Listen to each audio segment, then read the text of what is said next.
Hello and welcome to Order Within, navigating a world of endless chaos and crisis. Many of us are experiencing inner turmoil, insecurity, anxiety, fears, and isolation. These feelings are only being amplified by news cycles, social media, and never-ending political madness. How do we find our way out of the chaos? How do we find strength within ourselves? How do we find meaning in a world driven by materialism? These questions and many more I aim to answer on the show. My goal is to be a trusted guide on your journey to selfhood. May you find what you seek.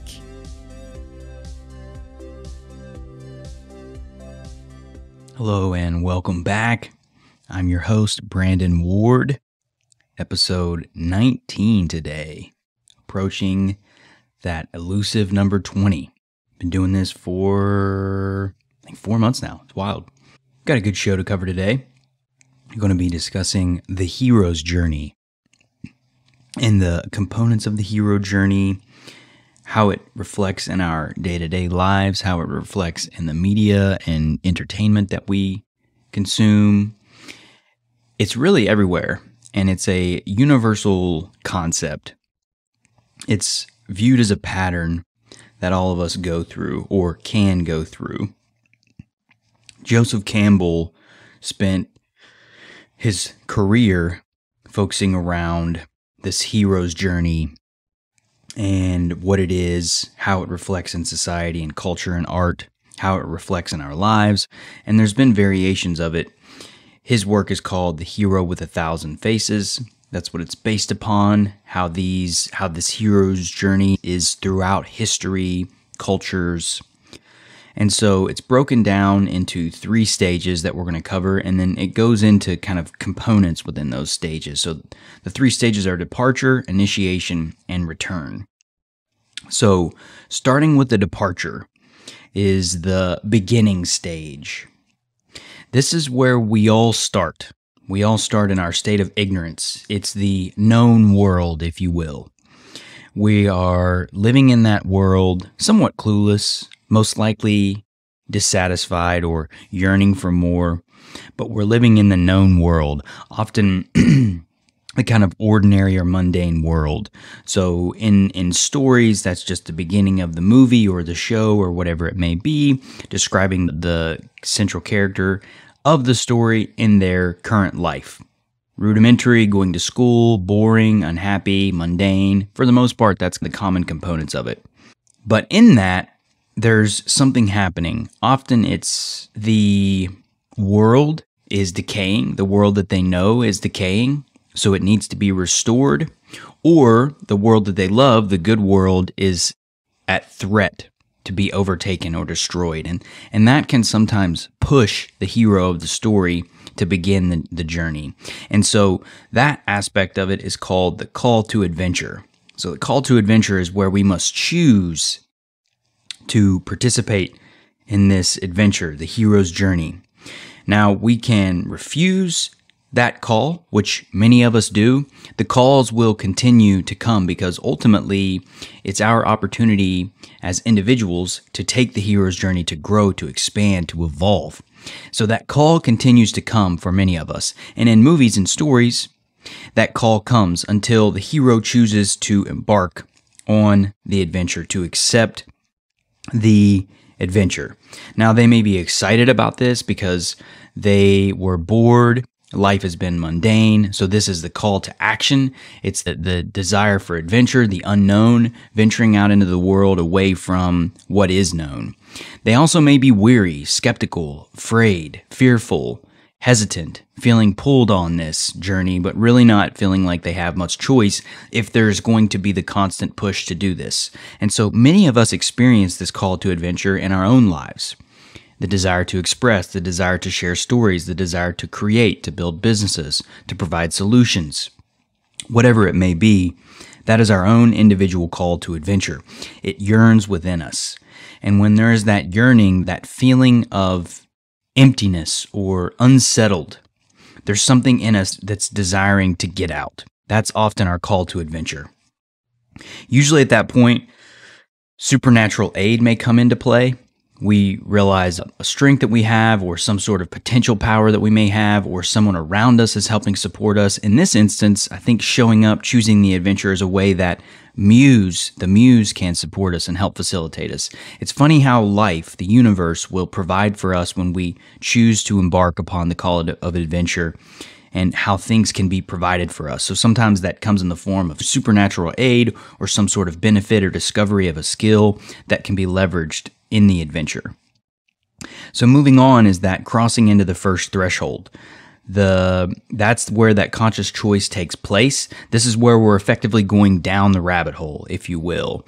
We are entering into the unknown. The unconscious is what this is often referred to as. So it's making a conscious choice to go into the unknown, unconscious realms. This is really where the crazy adventure begins. And as I was mentioning, down the rabbit hole in Alice in Wonderland, that's a component of that. Going with Gandalf in The Hobbit or The Lord of the Rings, following him is a call to adventure, and crossing over into the first threshold, going to Hogwarts, Harry Potter. There are these stories that are reflected out throughout our movies and culture and entertainment that we watch. Star Wars is the same with Luke Skywalker, the call to learn the Force, to go out into the world and learn what it means to be a Jedi, leaving those mundane lives behind. And in that is the land of adventure. This is that strange new world, the unconscious world, the mysterious world, moving from the mundane to the extraordinary, the magical, the mystical, the worlds that we have not yet seen. So often we're in unknown territory, and with that comes fear, excitement, adventure, all of these things. And so it's moving through that point, learning and understanding and exploring this new world that we've discovered and been pulled into, been called into. So that is seeing this unknown world. Again, this reflects within us, right? As we make the journey into self-mastery, as we make the journey into self-expression, to creating order within, we are moving into the unknown. We are moving into the unknown realms of ourselves, the infinite expanse of our consciousness and our spirit. That's the inner aspect of this. So we see it externally in the world, in our culture, our creations, and we see it within us. The next aspect here is the rock bottom, or losing our way on that journey. So once we go into the adventure, we're now beyond the early stages. We're deep within the adventure of the unknown world, this mysterious, mystical world. And often what happens is we lose a friend, we lose a loved one. In movies, right? In movies, the hero will often lose someone close to them, or have experience a great defeat or setback. And they're questioning all of these things. They're temporarily defeated, and they're looking for a way forward. They're deciding whether they want to even continue to do this. Like, how did they get here? What do they do from here? They're feeling lost, right? It's like the lost their way aspect. Now, that can reflect with us too, as we are maybe living in that world. We go into this new adventurous world and we realize, oh man, this is hard. This is brutal. This is a dark world I'm in right now. How am I going to overcome this? So there's these internal setbacks that can happen in stories that we watch. There are these often external setbacks that happen, or sometimes they are related specifically to the character, losing an ability or having something specifically happen to them. But often it's that temporary defeat or letdown that reaches them, that pushes them to it. And ultimately what that does, though, is it instills them to press forward. It pushes us to press forward and pull ourselves up and rise and move forward. It teaches us something. There's often a lesson in that point, where we realize, look, this isn't going to be an easy path, but I can't go back to the old way. And so I have to embrace where I am. I have to pick myself up, and I have to carry forward. I have to find the courage in myself to move forward. And it's that we move into the road of trials. Now, this is that long and painful journey, right? We're in the adventurous stage. We've had these setbacks. We've lost someone we've cared about, or we've lost something that means something to us, or we're struggling with the journey that we are now on. We haven't even really gotten started yet. We're now into that trial component where we're going to go through hell. This is really testing our merits. This is where we face the monsters, the temptations, the brutal terrain. That can be external and internal, the same thing within us. We may be facing our own demons, our own dark emotions and thoughts, our own challenges and wounds that we must head up and face down. So this is both internal and external here. But that's the road of trials is really what tests our merit. It builds strength. It pushes us to rise beyond what we know and where we came from. It's how we build our strength. So that road of trials is what builds strength and character and pushes us to do more, to press through and to do it for the things that matter for us, to find meaning in this struggle, in this journey, in this adventure. That trial pushes us to grow. Now, we see this, right? And I love Harry Potter because it does such a great job of depicting these components of storytelling and the hero's journey. And I also think that's why it's such a great film and great film series and book series because it reflects these journeys throughout. And so there are lots of trials in that movie, in that book series throughout the books in the movies themselves. And you see that. And each of those trials, each one of those crazy situations brings about strength and growth and courage each time. In those stories, there's confusion, fear, loss, and then the overcome, the learning, the building, the growing. The road of trials allows us to do that. The next piece here is what they call the night sea voyage, right? Sneaking into the bad guy's realm to gain something. It can be sometimes a rescue mission or a secret piece of the thing that we need or some sort of, as an example, there's the call for in the Deathly Hallows, they're trying to organize these various pieces. So they're searching for the Horcruxes that they need to defeat Voldemort. They know Voldemort is aware that they're pursuing these things, but they are out trying to find these things. They're trying to sneak around and find what they need to destroy the bad guy or the great villain or whatever it may be. The Night of the Sea voyage is us seeking that thing that can help us overcome. And again, it's external in stories like this, but it's internal within us as well. It's understanding that perhaps it's knowing tools about who we are, understanding our consciousness and how our mind works, understanding that the way thoughts can be powerful and they can create ideas for us, and those thoughts can turn into actions and create systems and goals that we can build from. That's how we take those things and we leverage them in our journey to overcome the villain, if you will. And now in the stories, it's external a lot, but I like to think about a lot of these things as internal villains. So it's the things that we're trying to gather so that we can overcome our internal villains.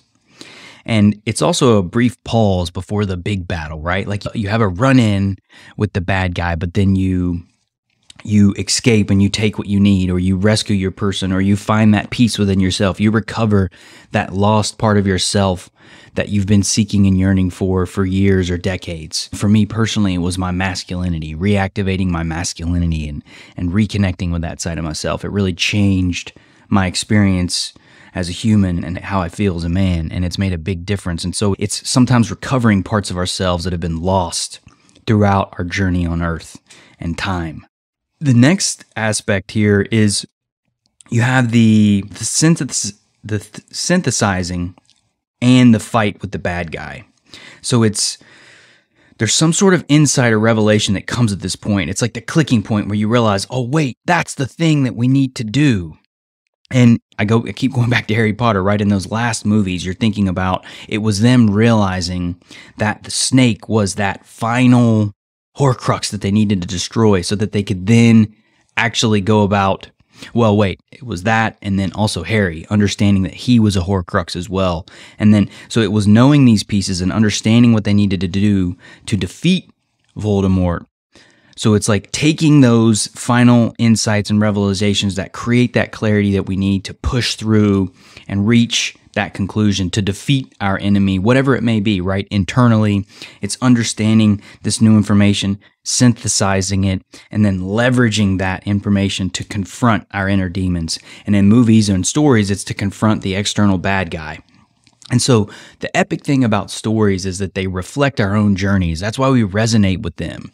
We see ourselves in these heroes, we see ourselves in these villains, and we see ourselves in these adventures and stories. And so it's The external villains, the friends, the people that are supporting us along the way are a reflection of our own lives. It's the dramatization of human existence. And that's why we love stories, because ultimately it reflects who we are and how we live.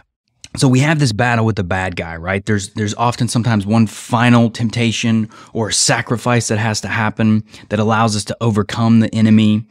And we have this epic battle of fighting and pushing and all of these things to defeat the enemy. And we learn and we take from the battle there what we needed. And then we overcome that final temptation. And then from there, the next phase is about returning. But sometimes we refuse the return because the new world is so compelling. How can I go back to the old way? How can I go back to the way things were before? How can I go back to the world of humans instead of the world of magic, muggles? How can I do that? How can I go back to what life was? But often we're forced out of that. We're forced back into the old world or the original state because we have something to give, to bring with us. It's not just about the adventure and defeating. It's about sharing those insights and bringing with us what we learned and what we grew about, like what we grew with on that journey. And so the refusal of the return can be hesitation of the hero to go back to the world that he once knew or she once knew because we like where we are. But life pushes us and we're often pushed back into that. And that allows us to carry with us what we learned and share that with others. And so there's a piece. So in that return, we're bringing back with us what we have captured, what we've learned, what we've taken, what we've defeated and gathered, and we're bringing it back to the world. Now, sometimes that the enemy that we've defeated tries to derail us, tries to stop that process. So it's that final push to say, no, we've got this. There may be one mini kind of climactic fight to push through, but then we overcome it. And that's pushing into the return. So we have the refusal of the return. We then have the process of returning back to the world, which sometimes has one final battle or one final pull from the epic journey to stop us from sharing what we have. And then it's moving into that, crossing over that return threshold. So we're on the return and then we're finally crossing back into the old world. And sometimes there's a resistance right at that final point. Right at that final point. So we're fleeing with what we have. We've now returned back to the old world, but there's a final bit of resistance that we have to overcome. Maybe it's the bad guy showing one little plop up, but then he's defeated again. Or maybe it's the old world that we've returned to, initially trying to push us back, but then we show them what we have done, what's happened, how we've changed, what we have, and they surrender and open up. So there's that final returning back to the old way that we have to push through. Once you go through the adventure, the bad guy's then been defeated externally or internally, before we can finally just then enjoy that the living piece, what they call freedom to live here. And that's where we bring about what we've achieved, we share it with our people, and we provide those insights, those learnings, those growths with our community, with our friends, our family, the people that we care about most. And then there's the celebration. And so it becomes a very beautiful, exciting time to celebrate, to dance, to live, to enjoy, to embark upon this new time, this new chapter where we overcame those great darkness or destruction or whatever it was that was as a part of that story. We overcame that enemy, that problem, and now we have the possibility of a new world to create, a new way of living, a new path for us to build together, leveraging what we've learned and what we've brought back from the hero's journey.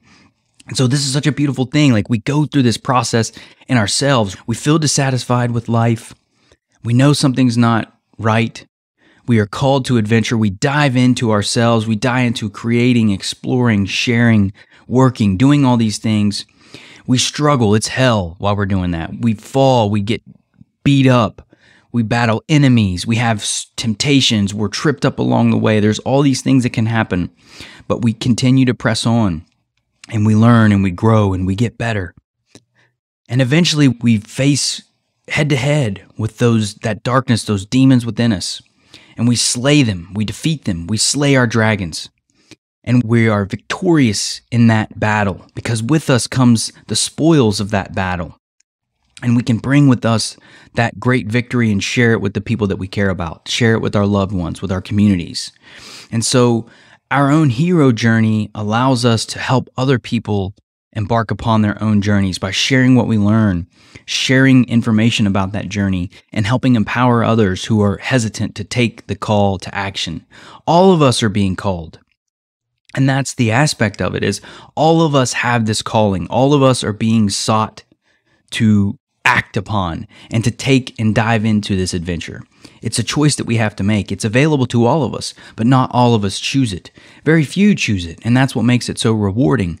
But the call is there for all of us. So if we can share what we've learned on these journeys, if we can support and help one another on those journeys along the way as we continue to embark upon our own hero journeys, then ultimately what we end up doing is creating a world full of heroes. And that's the end state that we're trying to get to, because this process is cyclical in nature. It's reflected all throughout history and culture and arts and our stories and ourselves. We're on an epic cosmic journey that is continuing to unfold.